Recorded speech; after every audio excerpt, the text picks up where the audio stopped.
En parlant de la valeur du principe de la loi, du principe de l'insaisissabilité, la Cour de cassation annonce que, s'agissant de biens appartenant aux personnes publiques et même exerçant une activité industrielle et commerciale, le principe d'insaisissabilité ne permet pas de recourir aux voies d'exécution de droit privé. Chers internautes et auditeurs de iWeb RDC, bonjour et bienvenue dans votre émission Jeunesse La Relève. Une fois de plus, sur ce plateau, nous avons le plaisir de recevoir l'honorable Jean-Jacques Mamba, à qui je dis bonjour et bienvenue. Bonjour, madame. Bonjour, chers tous. Bonjour. Alors, comme vous l'avez deviné, aujourd'hui, on va parler justice, mais je dirais que ce numéro est assez spécial car nous allons parler de la proposition de la loi relative aux biens et aux droits insaisissables. Qui est de mieux que d'en parler avec son initiateur et auteur honorable élu de Lukunga, Jean-Jacques Mamba. À vous la parole. Merci, c'est un plaisir. Bienvenue à tous. J'ai trouvé intéressant de partager avec vous cette initiative, qui est une proposition de loi, qui est une proposition de loi de conformité.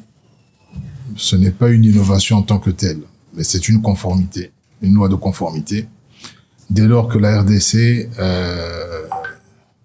en ce qui concerne le traité OHADA, a adhéré, et dans les procédures de conformité, les dispositions internes, généralement, sont abrogées. Et surtout lorsque spécifiquement le traité demande à ce que, à moins que le traité spécifiquement demande à ce que les États parties légifèrent sur des matières spécifiques. En ce qui concerne les saisies, vous remarquerez dans ce pays que nous avons quand même un pays exceptionnel, dans lequel vous allez constater un service public qui est interrompu. Alors, je parle d'un service public d'utilité publique. Je vous donne le cas, par exemple, de la Régie des eaux, qui a comme vocation la distribution de l'eau potable aux concitoyens, mais qui peut se retrouver dans le cadre d'une procédure judiciaire qui l'oppose peut-être à un de ses employés, peut-être à l'un de ses fournisseurs, qui peut se retrouver bloqué parce qu'elle ne peut plus prester dans la mesure où ses comptes bancaires sont saisis suite à ce litige. Et généralement, les magistrats n'hésitent pas à le faire. Vous avez des compagnies comme la SNEL, vous avez des compagnies comme la RVA. Ne prenons que le cas, je prends ici que le cas des établissements et entreprises publiques. Alors, que préconise le traité?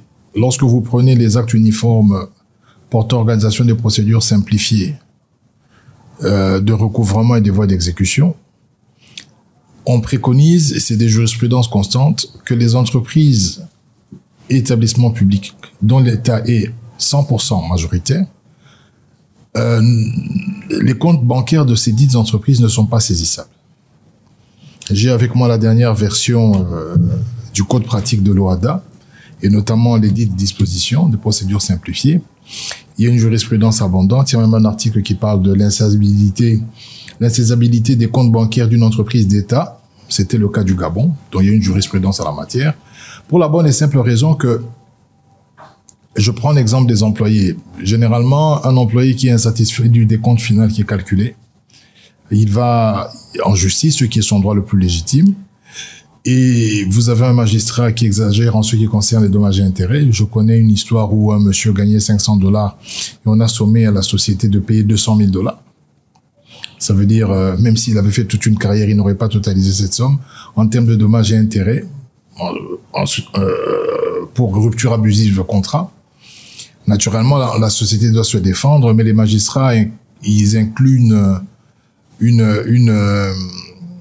notion d'inopposabilité. Ça veut dire, ils vous disent exécution, nonobstant recours. Il y a des termes qu'ils emploient pour forcer à ce que le compte soit d'abord saisi et que les négociations viennent après. Mais pendant que le compte est saisi, les salaires des autres agents ne sont pas payés. Pendant que le compte est saisi, les prestations qui doivent être effectuées par cette entreprise ou cet établissement public ne sont pas réalisées. Ce qui est tout à fait anormal. Et donc, l'article 51 des dites dispositions, c'est-à-dire des actes uniformes portant organisation des procédures simplifiées, à son article 51, et je vais essayer peut-être de le lire, demande les biens et les droits insaisissables sont définis par chacun des États parties. Donc, le traité recommande à chaque État partie de définir la nomenclature des biens et des droits qui sont insaisissables. Et donc, dans la proposition de loi que nous avons faite, nous avons clairement spécifié que les entreprises dont l'État est majoritairement dans le capital, les comptes ne peuvent pas être saisis. Il y a des cas d'exception. Par exemple, pour les sociétés en liquidation, et il y a aussi une disposition ADA qui le dit, c'est la disposition 77 qui fait exception. Mais en dehors des cas de liquidation de ces dites entreprises, tous les cas de litige devant les cours et tribunaux doivent trouver d'autres voies d'exécution et la saisie n'est pas possible parce qu'il s'agit d'un compte qui fournit des prestations publiques, c'est-à-dire à l'intention du public. Mais il y a aussi beaucoup d'autres cas que nous avons exploités dans la loi. Peut-être que nous n'avons pas été assez exhaustifs et que lors des discussions en plénière ou en commission, il y aura forcément des amendements. Et c'est comme cela que de manière non exhaustive, nous avons pris plusieurs exemples. Peut-être que pendant les discussions, chacun de vous qui a lu pourra poser des questions par rapport à cela.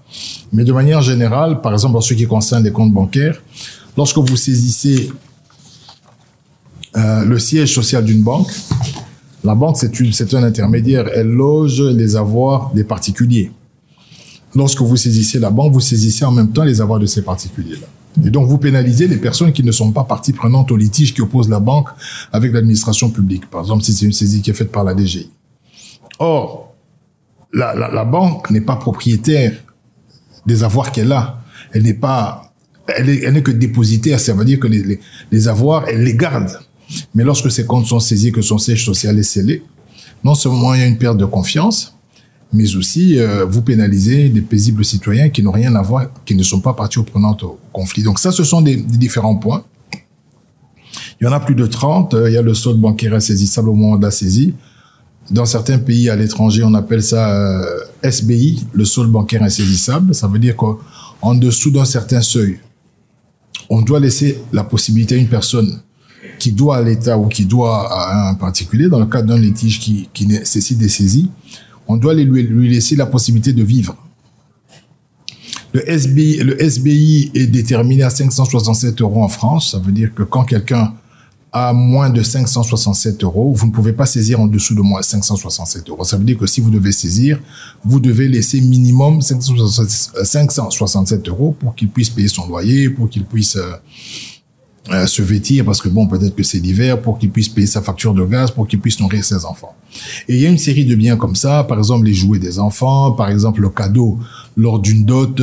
Donc bref, on a donné plusieurs exemples en nous référant à des dispositions en droit comparé, en voyant un peu ce qui se fait ailleurs. Et donc, il vous appartiendra pendant le débat, si vous voulez enrichir ce débat-là, je prendrai note de toute façon des dispositions qui peuvent être ajoutées ou retranchées. Donc voilà un peu l'esprit de cette proposition de loi. La philosophie qui est derrière, c'est laquelle? J'aimerais vous faire un petit tableau pour que vous compreniez. Il y a ce qu'on appelle, par exemple, prenons le secteur bancaire, la thésaurisation. C'est-à-dire que vous avez le PIB, qui est l'ensemble des richesses qui sont produites par un pays, et vous avez la thésaurisation, ça veut dire la portion ou la quotité de ce PIB qui se retrouve dans le secteur bancaire. Je vais être simple, je vais donner des exemples simples. Supposons que le Congo produit 5 000 $ en une année. Ça veut dire que tous les secteurs miniers et ainsi de suite. Et que finalement, quand vous faites la somme des bilans des banques, vous constatez qu'il n'y a que 1 000 $. Ça veut dire que les 4 000 autres dollars sont logés dans des banques qui ne sont pas au Congo. Et malheureusement, c'est le cas de toutes les sociétés, les grosses sociétés ici qui produisent. Elles ne veulent plus loger leurs avoirs ici. Et c'est ce qui crée les difficultés de change et les difficultés de crédit. Entre autres, parmi les raisons qui les créent, c'est le faible taux de liquidité sur le marché bancaire. Voyez-vous, l'ensemble du bilan des banques ici, c'est à peu près 12 milliards. Et chaque année, nos banques ne mettent sur le marché que 5 milliards. Mais lorsque vous prenez, il y a un site où on montre toutes les statistiques en ce qui concerne ils appellent ça en anglais asset. Vous allez remarquer que la RDC est la dernière. C'est-à-dire qu'il n'y a que 19% de son PIB qui se retrouve dans le circuit bancaire. Ça veut dire que si nous avons produit $1 million, eh bien, il n'y a que 190 000 $ qui se retrouvent dans nos banques et les autres, c'est dans des banques des étrangers ou dans des banques qui sont hors la RDC. Mais quand vous prenez le Kenya, vous prenez le Nigeria, vous allez constater que ce taux-là augmente jusqu'à 60%. Ça veut dire que lorsque vous prenez la richesse produite, vous retrouvez 60 à 80% de cette richesse dans le circuit bancaire local. Et pour que vous ayez une idée claire, par exemple au Kenya, le total bilan des banques, c'est 100 milliards de dollars. Le Kenya est beaucoup plus petit, il n'a pas d'or, il n'a pas de diamant, il n'a pas de pétrole. Mais chez nous, ce n'est que 12 milliards de dollars. Parce que, en raison des saisies intempestives, les sociétés ne sont pas en sécurité et donc elles préfèrent loger leurs avoirs ailleurs et ça nous crée aussi des difficultés parce que nous paraissons comme un pays qui n'est pas safe en ce qui concerne le climat des affaires.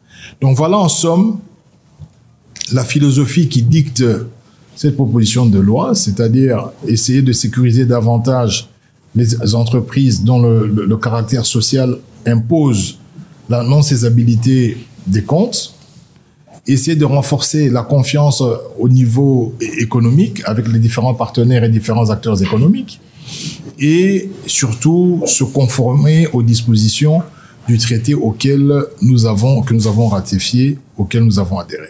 Donc voilà un peu en somme l'économie de la philosophie de cette proposition. Voilà, je crois qu'on va déjà passer questions-réponses. Chers tous, à vous la parole. Qui commence? Bon, je suis Krinovic Kibondo Soumaïli, juriste en formation. Merci. Voilà. Et en ce qui concerne la proposition de loi de l'honorable Jean-Jacques Mamba, je tiens particulièrement d'abord à jeter une gerbe de fleurs parce que c'est une proposition qui est salutaire, intervenant dans les matières purement sensibles du droit, notamment, à l'occurrence, des voies d'exécution. Parce qu'il est certes vrai qu'il y a un acte uniforme qui s'applique à la matière. Depuis que la RDC a adhéré au traité de l'OHADA, et d'ailleurs, le traité qui s'applique déjà, il est en vigueur depuis le 12 septembre 2012 en République démocratique du Congo. Mais le traité de l'OHADA, à son article 51, tel que l'honorable l'a mentionné dans l'exposé des motifs de la proposition, renvoie cette matière aux États partis à l'OHADA. Ce qui revient à dire que chaque État membre doit définir le bien qui peuvent être insaisissables. Mais seulement que nous avons constaté que l'honorable devrait aussi se fonder sur la conformité constitutionnelle. Donc la loi devrait tirer d'abord son sens ou encore son fondement juridique à l'article 129 de la Constitution qui intervient dans les domaines, qui nous donne les domaines de la loi, les matières irrélévantes du domaine de la loi. Parce que c'est vrai, il est certes vrai que dès qu'une loi interne ou encore les États membres de l'OHADA ne définit pas le bien qui peuvent être insaisissables. C'est-à-dire que l'on peut s'exposer à n'importe quel genre de saisie. C'est-à-dire on peut saisir n'importe quel bien. Et nous avons constaté qu'en la matière, il y a l'existence d'un code depuis le décret du 7 mars 1960, portant code de la procédure civile. À son article 127, on nous a énuméré certains droits qui sont insaisissables. Et toutes les matières relevant du droit interne qui sont contraires à l'acte uniforme ou encore au traité de l'OHADA, ces matières ne peuvent plus s'appliquer, sont d'abrogation directe. Mais seulement que l'article 127 n'a pas fait l'objet d'une modification étant donné que c'est une matière dont le traité de l'OHADA a renvoyé à la compétence territoriale ou à la compétence de la législation interne, à l'occurrence de la RDC faisant partie de l'OHADA. Ce qui revient à dire que la proposition ne devrait pas être prise de façon autonome, c'est-à-dire que ça devrait être prise de manière à ce que ça soit une loi portant modification décret du 7 mars 1960 portant code de la procédure civile. Seulement qu'en ajoutant qu'à l'article 127 de ces codes de la procédure civile, certains d'autres droits qui sont insaisissables. Et encore, lorsque nous avons fait la lecture de la proposition, nous avons découvert qu'il y a à peu près 130 31 droits, 31 biens et droits insaisissables que l'honorable a tous mentionné dans la loi. Mais il y a encore autre chose que nous devons encore discuter là-dessus. Parce que j'ai vu au premier point, premier alinéa, on a parlé de la rémunération du travailleur. C'est une question encore à discuter parce que dans le droit OHADA, on reconnaît que l'on peut saisir la rémunération, n'est-ce pas, du travailleur. Mais à condition de renvoyer la quotité doit être maintenant réglementé selon le droit interne. Et là, le code du travail intervient en la matière pour dire que ça doit être 1/5 de la rémunération du travailleur qui doit faire objet d'une saisie. Ce qui revient à dire fondamentalement que la rémunération du travailleur ne fera pas partie de droits qui seront insaisissables, ce serait une proposition qui peut aller à l'encontre, n'est-ce pas, de l'acte uniforme, dont d'ailleurs l'honorable a jugé bon de trouver que c'est comme un fondement juridique de la proposition. C'est-à-dire qu'en notre très humble avis, ce serait de laguer un peu ces points sur la rémunération du travail, parce que la rémunération, là, on a pris de façon globale. Mais non seulement ça, nous avons constaté qu'on a invoqué la notion encore de l'usufruit du conjoint survivant, qui ne peut pas faire l'objet de la saisie. Il est certes vrai, l'usufruitier n'a pas le droit de disposition. Il a le droit de jouir, il a le droit de fructifier, mais il ne peut pas disposer du bien. Mais la loi à la matière nous a donné même le délai. Le délai pour l'usufruit de 25 ans du conjoint survivant.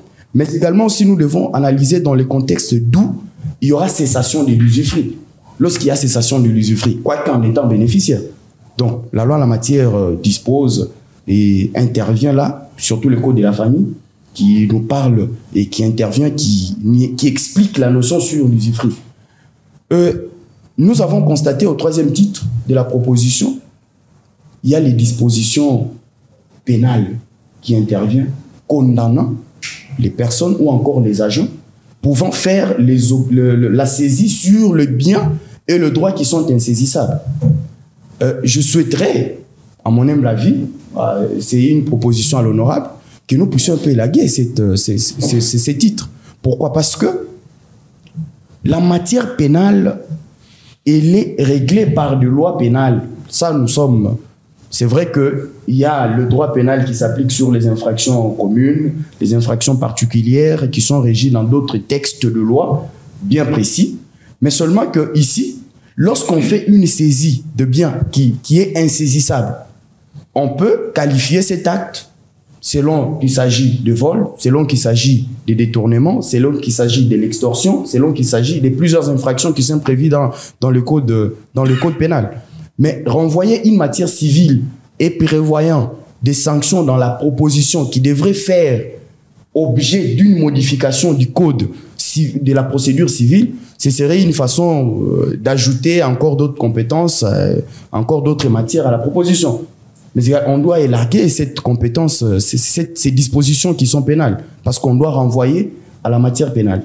Mais également aussi, j'ai constaté qu'il y a même des amendes là-dessus, parce qu'on sait que lorsqu'on fait une saisie sur un bien insaisissable, il peut y avoir aussi des dommages, il peut y avoir des préjudices.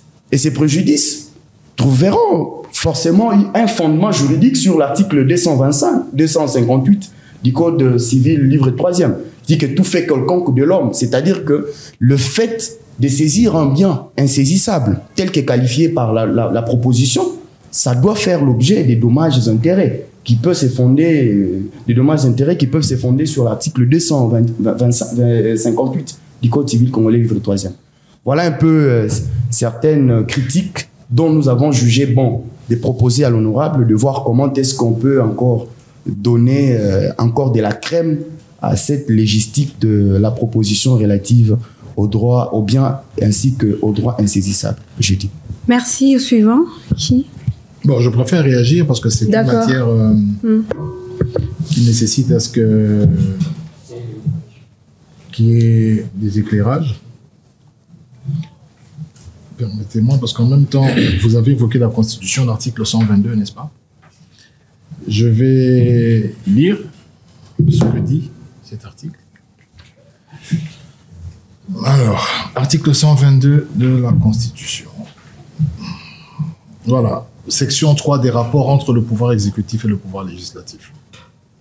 Sans préjudice des autres dispositions de la présente Constitution, la loi fixe les règles concernant. On dit que c'est la loi qui fixe ça. Donc ça, c'est une proposition de loi.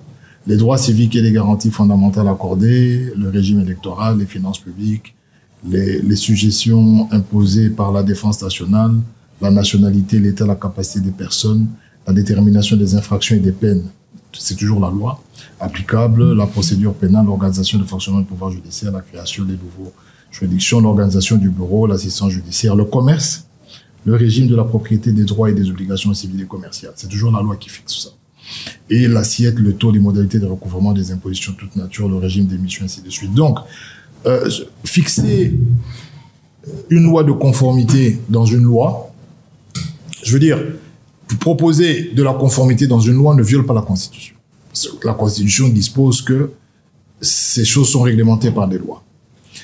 Deuxième élément, vous évoquez le fait que vous avez parlé de l'usufruitier, mais vous avez vous-même donné la réponse. Lorsqu'il perd sa qualité d'usufruitier parce que c'est 25 ans, ses biens peuvent être saisissables parce qu'il ne jouit plus. Il perd cette qualité. Mais si on est en train de parler de la personne qui est usufruitier, qui jouit, et dont on peut saisir les biens. Donc, lorsqu'il perd la qualité, comme vous l'avez dit, c'est tout à fait différent. Vous avez évoqué la question de la rémunération d'un travailleur. Lorsqu'on parle de la saisie, on parle d'une saisie globale. On parle d'une saisie totale. Est-ce qu'on peut saisir le salaire de quelqu'un? Non. C'est parce que là, quand on est en train de parler du solde bancaire insaisissable, ça veut dire qu'on peut saisir une quotité.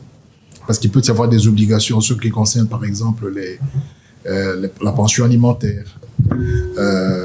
Il peut y avoir des obligations comme ça légales qui vont faire que même partout à l'étranger, on peut saisir en dessous d'un certain seuil une quotité, mais on ne peut pas saisir la rémunération du travailleur. En tout cas, pas l'entièreté. En tout cas, on doit légiférer pour que cela ne se fasse pas. Et même ici, cela ne se fait pas. Vous pouvez avoir une dette, aujourd'hui, ici même à Kinshasa. Je ne sais pas si dans l'état des lois actuelles, c'est possible que on saisisse votre salaire. C'est juste pas possible. On peut avoir des injonctions sur une partie lorsqu'un tribunal s'est prononcé en ce qui concerne des obligations légales qui sont les vôtres, dans le cadre d'un jugement sur vos obligations familiales, pension alimentaire, ainsi de suite, mais on ne saisit pas tout le salaire, on ne saisit pas le salaire. C'est certainement une quotité. Alors, vous avez évoqué encore une autre question, je vais un peu voir très rapidement ce que vous avez dit, sur les dispositions pénales. Vous savez, la philosophie derrière cette loi, c'est laquelle? C'est qu'en réalité, lorsque vous observez de près, je peux vous donner des statistiques, vous pouvez vérifier ça par vous-même, les saisies intempestives arrivent presque au même moment de l'année, et généralement sur les mêmes entreprises et les mêmes secteurs. Pourquoi? Parce qu'un magistrat sait qu'en face, et lorsqu'il met la clause, d'ailleurs on ne voit même pas pourquoi il va mettre exécutoire nonobstant au recours. Donc on exécute d'abord, parce qu'ils savent que ce sont des moyens de pression et qu'ils gagnent de l'argent. Et d'ailleurs ils ne font même pas le droit généralement, ce qu'ils font c'est de l'enchère. Donc, lorsqu'il est constaté que de manière abusive, un magistrat, en connaissance de la loi, se permet de faire la saisie sur un compte insaisissable, il doit être sanctionné. Sans la sanction pénale, d'ailleurs c'est une sanction qui n'est pas seulement pénale, mais qui est administrative aussi parce qu'il doit payer une amende, il n'y aura pas, si vous voulez, la possibilité de pousser les gens à se conformer à la loi. Parce que la sanction permet à ce que les gens aient peur de commettre l'infraction. Sans la sanction, c'est compliqué. J'ai déjà vu, par exemple, dans la loi sur la passation des marchés, les gens ne la respectent pas parce qu'il n'y a pas de sanction pénale. On se limite à une sanction en ce qui concerne les amendes. Et généralement, c'est des amendes qui ne valent rien. Vous avez une amende qui n'est même pas un pourcentage du chiffre d'affaires de la transaction, mais c'est une amende qui est libellée en francs congolais et qui ne dépasse pas les 50 millions de francs. Donc, imaginez-vous, pour un marché public de 10 millions de dollars, la personne va le passer de gré à gré. Donc, je parle de l'autorité publique qui passe ce marché, tout en sachant que même si elle est condamnée, elle ne paiera que 50 millions de francs congolais. Donc nous avons jugé bon, et d'ailleurs, c'est une disposition qui a été travaillée avec le bureau d'études de l'Assemblée nationale, c'est que tous ces méfaits soient accompagnés de sanctions pour contraindre celui qui dit le droit, donc le magistrat qui se prononce dans le cadre des saisies, à respecter au motif qu'il pourrait aller en prison en exécutant quelque chose qui n'est pas prévu dans la loi. Donc, à ce stade-ci, je peux vous donner ces trois réponses-là. Après, on peut enrichir le débat parce que dans tous les cas, comme je vous l'ai dit, une proposition de loi, elle vient en prélude. Elle est discutée en plénière et puis elle va à la commission PAJ. Et donc, à la commission PAJ, il y a encore des juristes qui arrivent, parce que les juristes aiment beaucoup discuter. Ils arrivent, ils amènent des arguments. Mais le fond, c'est de dire que il y a des dispositions internes, il y a même des dispositions dans le code pénal, d'accord?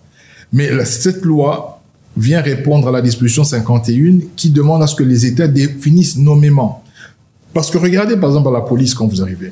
Vous savez que nous avons une pratique depuis les années 70-80 où les gens arrivent chez vous parce que vous avez une dette, on saisit une télévision, on prend une garde-robe, on prend même les histoires des enfants. Au fait, ce n'est pas réglementé. Et les gens font ce qu'ils veulent.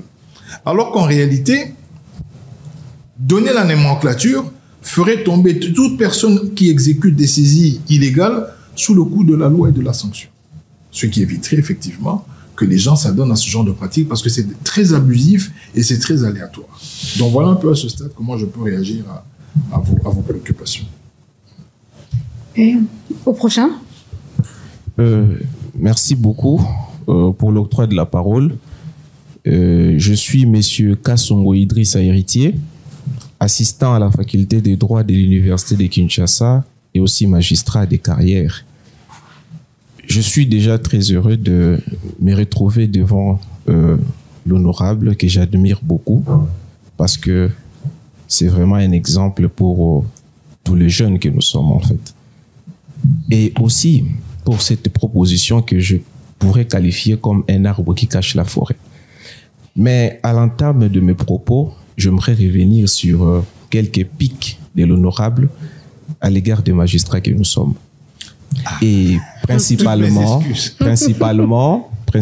parce que ça vaut la peine, les magistrats sont des humains. Les magistrats ne sont pas soumis à autre chose. Ils ne sont soumis dans l'exercice de leurs fonctions qu'à l'autorité de la loi. C'est ça la volonté du constituant.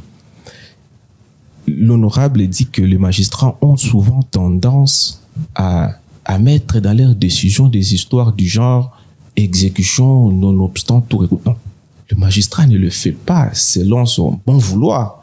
Il le fait lorsque certaines conditions préalablement prévues par le législateur que vous êtes sont réunies.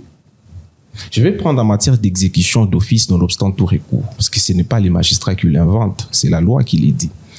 Vous prenez par exemple l'article 20, parce que ce sont des honorables qui nous donnent ces lois que nous appliquons, qui malheureusement, ça retourne contre nous.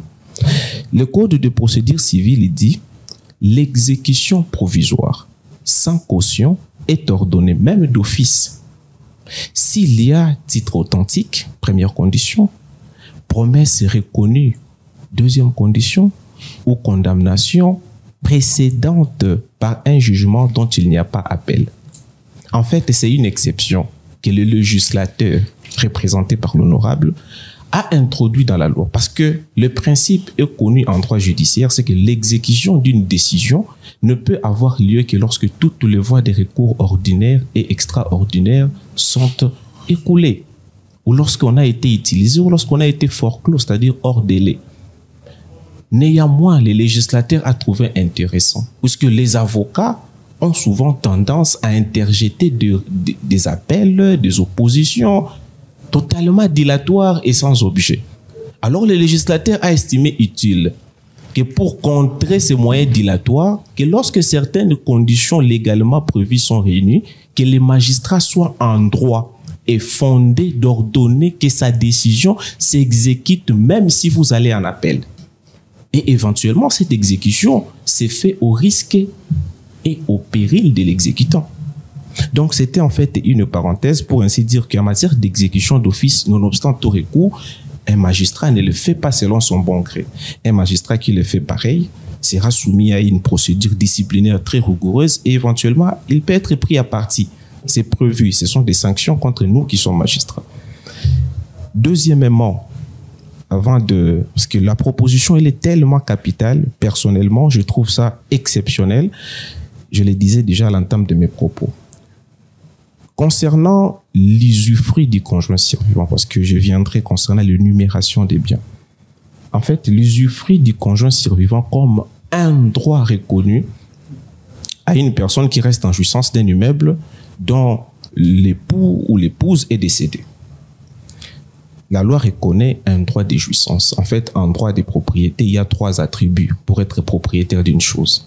Il y a les droits de jouissance, les droits d'usage et les droits de disposition. Alors, avec l'usufruit, il y a 2 attributs qui s'en vont. L'usage et la jouissance d'un immeuble.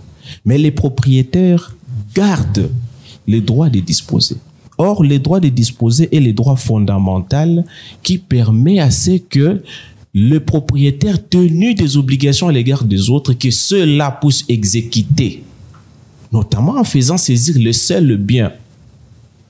Parce que tous les biens qui entrent et qui nous appartiennent font partie intégrante de ce qu'on appelle votre patrimoine. Et tous les biens qui sont dans votre patrimoine, sauf exception prévue par la loi, sont en principe saisissables, et un bien comme un immeuble, quoi qu'il y ait un usufruit du conjoint survivant, doit toujours être saisi. Donc, à mon humble avis, je pense que l'usufruit du conjoint survivant ne peut pas être un obstacle pour l'exécution. En plus, ce n'est pas seulement l'usufruitier qui est dans le bien. S'il y a un usufruit, l'usufruit du conjoint survivant, donc sûrement il peut y avoir soit un homme qui est resté là en train de jouir de l'immeuble appartenant à sa femme, soit la femme qui est restée en tant qu'usufruitière en train de jouir de l'immeuble laissé par son époux. Mais il y a aussi des enfants. Tous sont des héritiers, pour certains de la première catégorie et pour d'autres de la deuxième catégorie. Alors comment un tel bien, lorsque vous héritez l'actif et le passif, y compris les dettes de celui qui est décédé. Donc vous ne pouvez pas être exempté aux mesures de saisie. Donc je prie que l'honorable puisse tout simplement revoir, si possibilité il y en aura, d'élaguer tout simplement la question de l'usufruit du conjoint survivant, puisque elle est vraiment, à mon sens, pas vraiment pertinente, parce que les explications qu'on peut donner ne peuvent pas justifier que cet usufruit puisse faire échapper l'immeuble d'une voie d'exécution. Deuxièmement, concernant les travailleurs, parce que comme mon frère l'a dit, il y a une quotité. L'article 114 du Code du travail prévoit cela. Et en plus, la proposition de l'honorable, selon l'exposé des motifs, il se fonde sur l'article 51 de l'acte uniforme sur les voies d'exécution. Le même acte uniforme, en son article 173, il parle des saisies et des cessions des rémunérations en voie d'exécution. Donc, le législateur OHADA lui-même dit « Tout créancier muni d'un titre exécutoire, article 173, constatant une créance liquide et exigible, peut procéder à la saisie des rémunérations dues par un employeur à son débiteur. » Donc, un employeur qui doit à un travailleur qui est tenu à une obligation, cette rémunération peut être saisie. Mais plus loin, le même législateur OHADA renvoie. Il dit, article 177, les rémunérations ne peuvent être saisies, cédées ou saisies que dans les proportions déterminées par chaque État partie. Et donc, le seuil revient au droit interne. Et là, nous avons l'article 114. Comme c'est une matière purement privative, c'est le Code du travail qui s'applique. Et donc, l'article 114 du Code du travail prévoit qu'une quotité de 1/5 de la rémunération du travailleur peut être saisie. Ce n'est pas la totalité. La totalité serait 5e. Donc, tout ce qu'il touche faisant partie de sa rémunération peut être saisi. Mais le législateur a prévu un seuil au-delà duquel aucune saisie ne peut être opérée. Donc, c'est 1/5. Donc, là également, c'est une question déjà réglée. Et en plus, parce que la proposition doit être un peu spécifique, traitant une matière spécifique, on doit faire attention parce que la rémunération des travailleurs relève du droit du travail. Ça ne peut pas être régi par la procédure civile du droit d'exécution, parce que là, c'est une saisie qui est un peu particulière. Bref, je trouve cette proposition très salutaire puisqu'il y a nécessité vraiment de s'attarder là-dessus. Mais pour conclure, je vais proposer à l'honorable, parce que j'avais noté, j'avais vraiment lu le texte, j'ai vraiment apprécié, et c'est une fierté encore pour la jeunesse congolaise, sur le plan de la forme de la loi. La forme de la loi. l'ami a insisté sur la disposition constitutionnelle. En fait, les constituants a fait ce qu'on appelle la répartition des compétences entre les institutions de l'État. Consacré à l'article 68, le président de la République, le Parlement, le gouvernement ainsi que les cours et tribunaux. Le pouvoir législatif légifère. Ils prennent des lois ainsi que des lois. En fait, l'article 122 et 123 déterminent les matières qui relèvent du domaine du Parlement, du pouvoir législatif. Les domaines dans lesquels le Parlement peut intervenir, puisque la compétence est toujours d'attribution. On ne peut pas improviser une compétence en droit. C'est le constituant qui attribue une compétence. On vous dit que dans les matières qui s'y trouvent aux articles 122 et 123, les honorables peuvent intervenir par voie de loi. Et l'article 128 renchérit pour dire toutes les autres matières qui ne relèvent pas du domaine de la loi, relèvent du domaine réglementaire dont le Premier ministre, conformément à l'article 92, en est l'autorité suprême, sauf quelques cas exceptionnels pour les ministres et autres. Donc, les fondements légaux pris, la présente proposition de loi a pour fondement légal l'article 51 de l'acte uniforme du 10 ok. Effectivement, sur les voies d'exécution. Cet acte uniforme fait partie intégrante du traité OHADA institué par le traité de Port-Louis de 1993 qui institue l'OHADA. La RDC a pris une loi de réception en 2012. En conséquence, c'est cette loi de réception qui doit constituer comme une référence dont tous les actes uniformes sont incorporés. Ce que moi je vais proposer à notre cher honorable, c'est que il va de soi que cette proposition qui est très intéressante ne soit pas une loi autonome portant catégorisation des biens insaisissables, mais que ça modifie le code de procédure civile. Puisque cette loi date du 17 mars 1960, qui traite de la question des saisies et de voies d'exécution. Et principalement à son article 127, qui énumérait déjà une catégorie des biens qui ne peuvent pas être saisis. Donc, je vais suggérer à l'honorable et je serai très fier s'il me prend dans son équipe pour des éventuelles modifications de ce texte, qui est vraiment un texte très important pour les praticiens du droit. Ça, c'est sur le plan de la forme. Sur le plan du fond,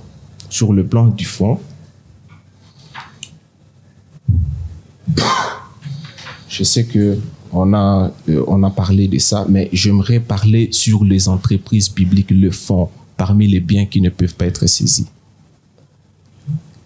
La République démocratique du Congo avait un texte vétuste en matière des entreprises publiques. Ce texte considérait toutes les entreprises publiques, même celles œuvrant dans le secteur marchand, comme étant des entreprises qui relèvent de la puissance publique, c'est-à-dire des entreprises qui ne visent que l'intérêt général. En 2008, le législateur a jugé bon, et compte tenu de plusieurs modifications, de prendre plusieurs textes sur les désengagements de l'État, la loi sur le portefeuille, ainsi que la loi sur les entreprises publiques transformées en services publics et établissements publics, selon les cas. En conséquence, oui. Il y a eu maintenant cette effervescence, parce que le législateur a pris une autre position, quittant les entreprises publiques classiques relevant du domaine public en les commercialisant. On fait maintenant la distinction de 3 services publics, excepté l'État qui est la personne morale des droits par excellence. On a maintenant des services publics classiques déconcentrés, des GI, des GIRAD, qui relèvent de la puissance publique. On a des établissements publics, les universités publiques, les hôpitaux publics personnalisés. Et on a des entreprises publiques. La nuance à faire que pour les autres, il y a la puissance publique de l'État qui intervient. En conséquence, leurs biens ne peuvent pas faire l'objet de saisies. Mais lorsque l'État se décide de se constituer en société commerciale, même en actionnaire unique et majoritaire, en se comportant comme des privés, le même État qui peut saisir les biens d'une banque privée, le même État qui peut saisir les biens d'un particulier, lui, à son tour, il doit maintenant jouir des prérogatives exorbitantes des droits communs pendant qu'il œuvre dans les commerces. C'est l'État lui-même qui va instituer une injustice. C'est ainsi que les droits OHADA, l'évolution est constante avec la jurisprudence de la Cour commune de justice et d'arbitrage, estimant que lorsque l'État se comporte comme un particulier, ces biens peuvent faire l'objet de saisie. Il en est de même de l'arrêt récent qu'on avait saisi les biens de la société Grand Hôtel, parce que la société Grand Hôtel œuvre dans les secteurs marchands. Mais les biens de l'université de Kinshasa, les biens de l'hôpital Mama Yemo, comme ce sont des établissements publics classiques, relevant de la puissance publique, aucune saisie ne peut être opérée. Mais lorsque l'État lui-même se décide de se comporter comme un particulier, il est soumis à la concurrence. Et en conséquence, ces biens ne peuvent pas échapper à la saisie. Et donc, si les biens de l'État, comme entreprise publique, doivent échapper à la saisie, il serait nécessaire qu'on change de forme de société, qu'on quitte les droits privés, qu'on revienne dans le système classique, par exemple Transco. On a trouvé un mécanisme pour échapper Transco du régime des droits privés. Il y a un décret qui a créé Transco et on a conféré à la société Transco, qui par contre pose des actes de commerce, mais on a conféré à cette société la qualité d'un établissement public. En conséquence, ça échappe au régime des droits privés. On peut donc faire de toutes ces sociétés commerciales des établissements publics et éventuellement échapper au régime des droits privés. Parce qu'une société est commerciale soit par l'objet, les actes de commerce, soit par la forme prévue par l'OHADA. Je vais réagir pour que tout le monde aussi puisse parler parce qu'on a consommé presque. Donc, merci beaucoup, honorable. C'est le peu que j'avais à vous dire à titre de rajout. Merci beaucoup. J'ai l'humilité de considérer que vous avez développer un raisonnement qui est très intéressant, parce que de toutes les manières, comme je vous le dis, c'est en prélude et on aura des discussions. Donc, je suis très flatté de voir qu'il y a des gens qui lisent et je vois toutes les notes que vous avez écrites. Donc, je suppose que vous avez pris votre temps et je vous en remercie. Merci. Je vais vous prendre la dernière partie. Insaisissabilité des comptes bancaires d'une entreprise d'État. Je suis à l'article 52.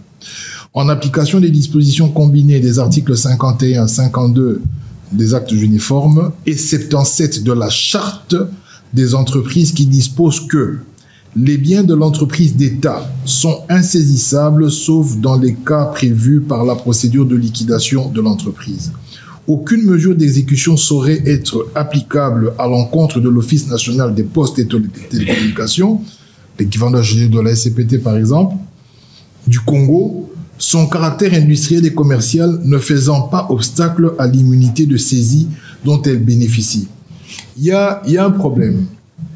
Si vous prenez le cas, par exemple, des sociétés comme la SNEL, est-ce que, même en tant que société commerciale, il y a de l'actionnariat qui pousse à la répartition des dividendes? Supposons qu'elle fasse du bénéfice. Est-ce que les dividendes sont partagés ou sont réinvestis dans l'objet social? Parce que lorsqu'on parle de la saisie, on parle aussi de la création de la richesse. Ça veut dire que la SNEL et la Régie des eaux, par exemple, qui sont des établissements publics et des sociétés commerciales aujourd'hui, leurs dividendes ou leurs bénéfices ne sont pas redistribués. D'ailleurs, elles ont encore beaucoup de défis pour électrifier et distribuer l'eau sur l'ensemble du territoire national. Est-ce que par le fait qu'elles sont des sociétés commerciales et qu'elles créent de la richesse, mais qui n'est pas de la richesse distribuable, elles peuvent faire l'objet de saisie? Moi, je soutiens que non. Pour la bonne et simple raison que le caractère commercial dans un marché concurrentiel, parce qu'aujourd'hui la SNEL, comme la Régie des eaux, sont dans des marchés concurrentiels, a eu la particularité que les dividendes ne concourent qu'à la réalisation de l'objet social et que les différents mandataires de ces entreprises continuent à être nommés par l'État et par le gouvernement et démis par ce dernier. Donc, en réalité, il n'y a pas une assemblée d'actionnaires qui désigne un directeur général, il n'y a pas des propriétaires privés dans ces sociétés-là qui peuvent déterminer le niveau de richesse ou le niveau de performance. Ça reste des entreprises régies par les politiques publiques et les orientations publiques, et donc de ce fait-là, et m'appuyant sur ces dispositions, je ne pense pas. Maintenant, vous avez parlé de la rémunération du travailleur. Dans la même proposition de loi, à la fin, vous verrez le solde bancaire insaisissable dont on fait allusion au travailleur. J'ai laissé ces questions-là ouvertes pour en déterminer effectivement, pour que lorsqu'on aura la nomenclature finale, que l'on s'accorde. Le droit du travail ne parle pas de saisie, elle protège le travailleur. Ça veut dire, dans l'exercice d'une relation contractuelle entre un employeur et un employé, le droit du travail régit cette relation-là. La saisie, c'est une exécution faite par un magistrat. Je ne suis pas juriste, mais bon, je suppose que c'est cela. Et en matière de saisie, on voit des saisies dans tous les secteurs de la vie. en matière de travail, on voit la relation contractuelle entre le travailleur et l'employeur. Donc, je considère que lorsqu'on veut saisir une quotité du salaire d'un travailleur, la manière de l'exécuter doit être régie pas par le Code du travail, qui ne s'occupe pas des saisies, qui peut juste dire, écoutez, faites ce que vous voulez, mais peut-être vous ne vous limitez qu'à un 5e, peut-être que vous vous limitez à un 10e, mais la manière de procéder pour exécuter cette saisie dépend de cette loi, de cette proposition de loi. Parce qu'il faut déterminer, de savoir, est-ce que c'est de l'argent qui est pris à la source? Est-ce que c'est l'employeur qui est contacté, à qui on oblige par une injonction du juge de ne pas payer la totalité, de reverser, par exemple, dans le cas des pensions alimentaires à la conjointe? Donc, bref, toutes ces modalités d'exécution ne peuvent être déterminées que dans le cadre d'une loi comme celle-ci, que dans le cadre d'une loi en ce qui concerne le travail, donc le droit du travail. Et ça, je laisse ça encore ouvert. Peut-être que vous allez m'enrichir parce que la discussion n'est pas fermée. Je laisse ça ouvert. Maintenant, quand vous prenez le cas de Bernard Tapie, il est mort, il était fortement endetté. Mais sa femme a gardé l'appartement. Et ses enfants ont gardé l'appartement. Parce qu'en réalité, en tant que juifs fruitiers, ils ne sont pas co-responsables de la dette ou des dettes qu'a contracté leur papa. Est-ce qu'ils devraient payer? D'accord, on a saisi presque tout. Mais l'on considère que le droit de jouissance de l'habitation où la famille du conjoint vit, ce droit-là est d'être maintenu. Après, vous pouvez encore vérifier pour venir vers moi pour me dire, parce que je serais très content d'avoir tous les inputs, parce que lorsqu'on ira discuter de la loi, que j'ai aussi assez d'arguments pour opposer ces arguments aux collègues. Mais je considère qu'il y a quand même un minimum d'humanisme qu'il faut appliquer et que dans une certaine mesure, lorsqu'un défunt qui a des dettes, une personne qui avait des dettes vis-à-vis de la GDJ et tout ça, meurt et que ses enfants et son épouse sont des usufruitiers et qu'on a saisi 90% de ses biens, je ne vois pas l'opportunité, même si ça ne paiera pas la totalité de sa dette, de chasser ses enfants et de prendre la maison où logent ses enfants. Je n'en vois pas l'opportunité. Je crois qu'ailleurs, cette question est réglée de cette manière-là. Et ici, le législateur que nous sommes, je ne serai pas seul, donc on va voter. On verra bien comment on va régler la question. Mais dans l'ensemble, pour permettre aux autres de parler, je vais vous suggérer, dans la mesure du possible, de me faire un petit mémo avec les observations que vous avez évoquées. Ça me permettra d'avoir un aide-mémoire au cas où je suis un peu perdu par rapport à ce que vous dites, parce que c'est quand même pertinent. Et j'en parlerai, je vais évoquer ces questions-là aussi lorsque je vais discuter avec les collègues. D'accord? Bon, merci beaucoup. C'est Amani Rodrigue. D'abord, je remercie l'honorable pour cette proposition. Je joins donc ma voix à celle des prédécesseurs. Je m'irai en tout cas avec toute humilité, après tout ce qui venait d'être dit par l'honorable qui a exposé l'économie de la proposition de loi, mais également par l'intervention de monsieur le magistrat. En tout cas, avec toute humilité, presque toutes les notions pertinentes ont été balayées. J'aimerais peut-être poser quelques questions. Mais je vais poser quelques questions, en tout cas, pas comme juriste, bien sûr, que je suis en formation. Mais moi, je ne suis même pas juriste. Voilà. Il y a des questions qui vont être difficiles. En tout cas, coup de chapeau, voir la brillance avec laquelle vous vous débrouillez, non, c'est magnifique, en tout cas. Sinon, j'aimerais dire, par rapport à cette importation, je l'ai dit en termes un peu faciles, importation des normes, puisque ici, vous avez fait beaucoup plus usage du droit comparé en se référant beaucoup plus aux cas pratiques dans d'autres pays, notamment européens et tout. Et j'aimerais beaucoup plus parce que nous sommes sans ignorer que il y a que les facteurs sociaux de notre société qui doivent motiver une proposition, qui doivent motiver les législateurs à légiférer. La philosophie de la proposition. Exactement. Le contexte et tout ça. Voilà, les contextes, les constats faits, voilà.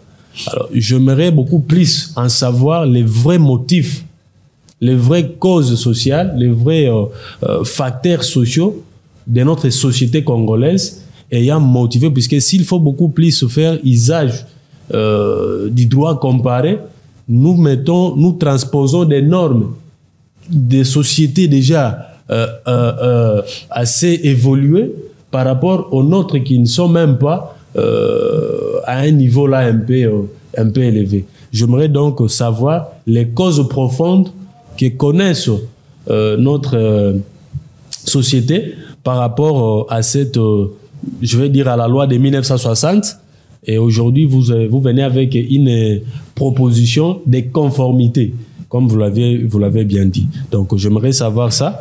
Mais dans l'entretemps, dans votre dernière intervention, vous avez dit que la veuve et les enfants ne sont pas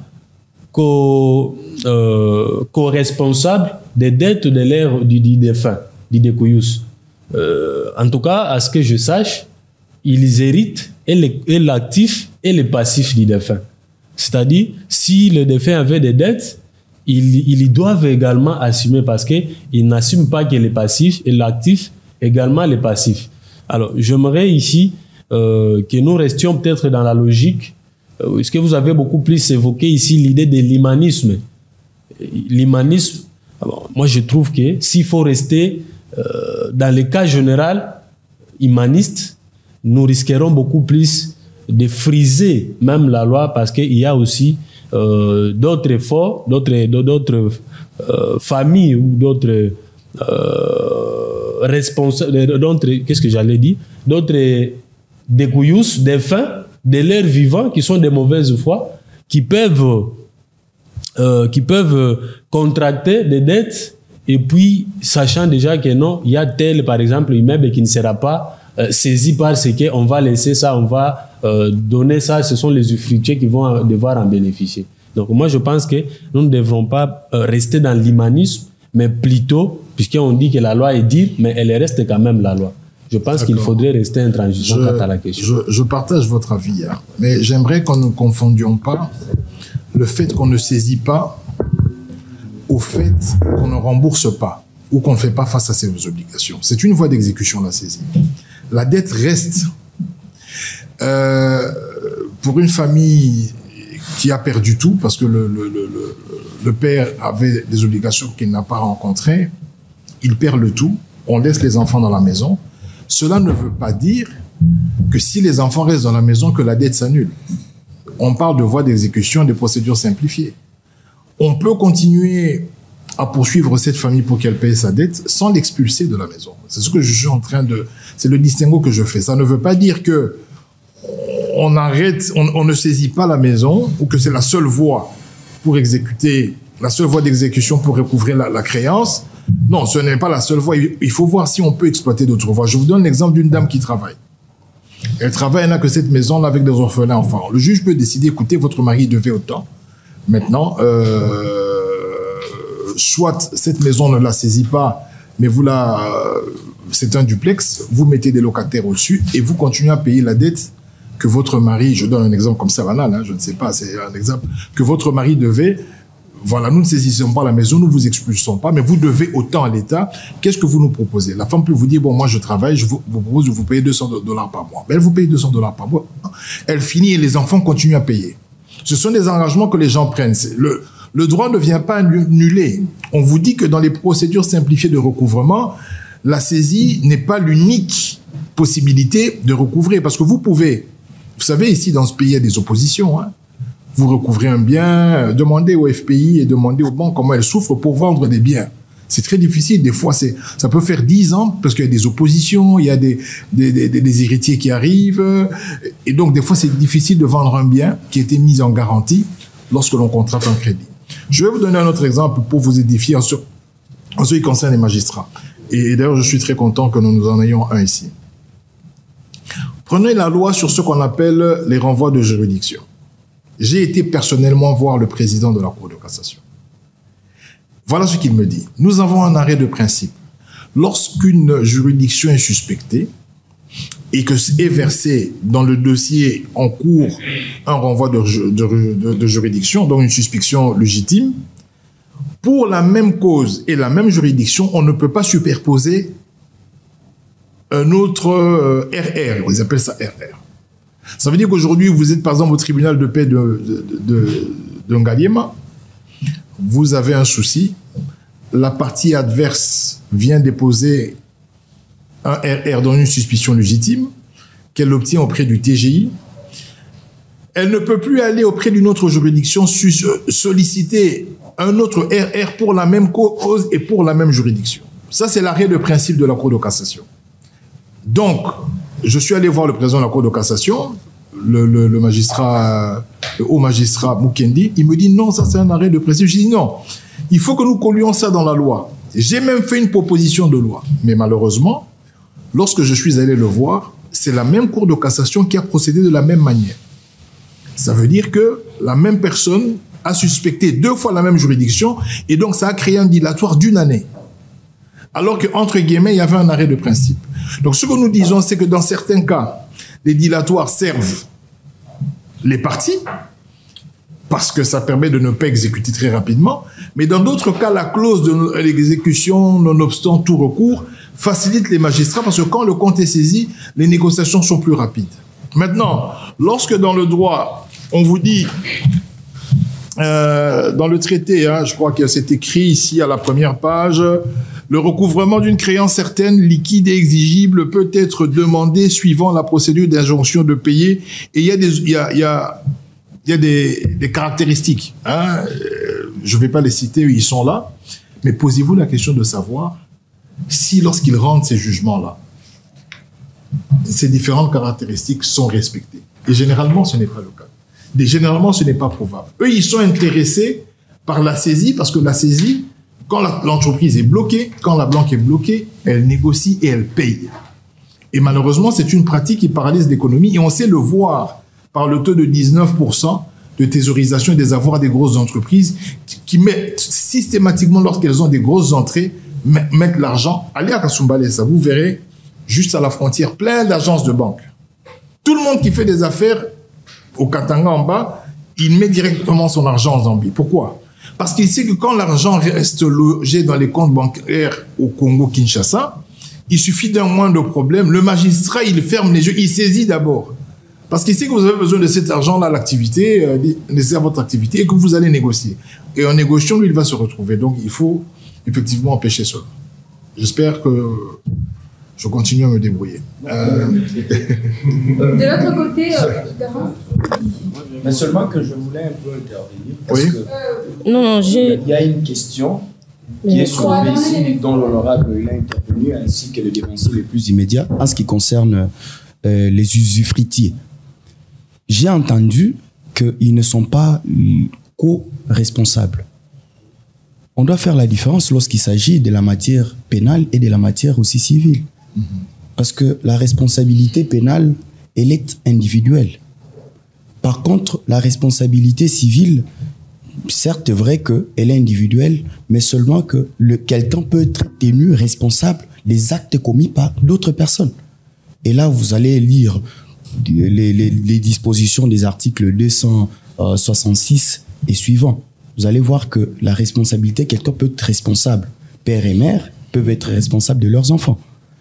Et lorsque la personne, de son vivant, a contracté plusieurs dettes, et après sa mort, il y a son prolongement. On parle du prolongement d'IDQUS. Et les prolongements d'IDQUS, là, on voit les ayants droit à titre universel. On peut voir sa femme, ses enfants, selon la catégorisation telle qu'est prévue par l'article 758 du Code de la famille. On ne peut pas donner une autre solution en ce qui concerne l'immeuble restant dont le conjoint survivant il jouit de l'usufruit, qui ne peut pas faire l'objet de la saisie. Pourquoi? Parce que après le décès, on doit liquider la succession. Certes, c'est vrai qu'avant la liquidation de la succession, il faudrait qu'on puisse liquider d'abord le régime matrimonial. Après la liquidation du régime matrimonial, on doit liquider la succession. On peut avoir un liquidateur qui peut être illégal, dans les cas où il n'y a pas un testament qui a prévu un liquidateur, ou encore un liquidateur qui peut être judiciaire. Lorsque vous liquidez, même sa fonction, il doit d'abord identifier les héritiers. Au-delà de l'identification des héritiers, il doit identifier quelles sont les dettes, avant d'abord d'en bénéficier de l'actif. Parce qu'il est certes vrai que dans le patrimoine de quelqu'un, d'une personne ou d'un sujet de droit, il y a le côté actif et le côté passif. Et il y a un principe de la corrélation de l'actif et du passif. C'est-à-dire que l'actif doit répondre au passif. Donc, les avoirs du DQS doivent forcément répondre à ses dettes et ainsi que charges. C'est-à-dire que refuser à ce que l'immeuble, parce que c'est vrai que les conjoints survivants, il a l'usufruit, mais seulement qu'avant même de jouir à son usufruit, on doit d'abord liquider le dette ainsi que les charges du DQS. Donc, on ne peut pas chercher une autre solution parce que la vérité... Donc, la saisie, c'est l'unique solution. La saisie, ce serait l'unique solution. C'est vrai que vous pouvez donner certains d'autres règlements alternatifs. Mais voilà, c'est ça. Et il faut les privilégier. Mais les privilégier, bien sûr.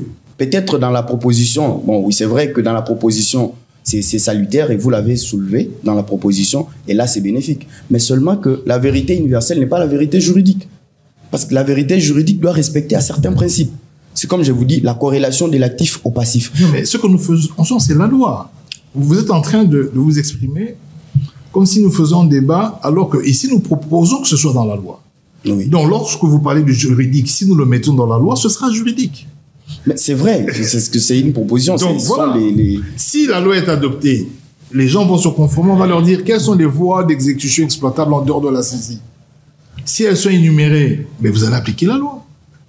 Ce que nous faisons, c'est la loi. Ce n'est pas un débat sur ceux qui existent, c'est un débat sur ce que nous voulons changer. Parce que là, vous me dites ce qui existe. Moi, je vous parle de ce qui doit changer. Parce qu'il est possible qu'un conjoint usufruitier soit salarié, qu'il ait les moyens, et qu'ils se disent, bon, voilà, nous allons payer cette dette. Mais avec le rythme, je suis resté seul, je vais payer 200-300 $ par mois sur 20 ans, je prends un engagement, mon enfant majeur, il va conduire un PC. C'est comme les dettes à l'université aux États-Unis. Les gens contraignent les dettes pendant qu'ils sont étudiants sans avoir le travail. Et quand il finit l'université, ça le tient. Quand il commence à travailler, il paye sa dette.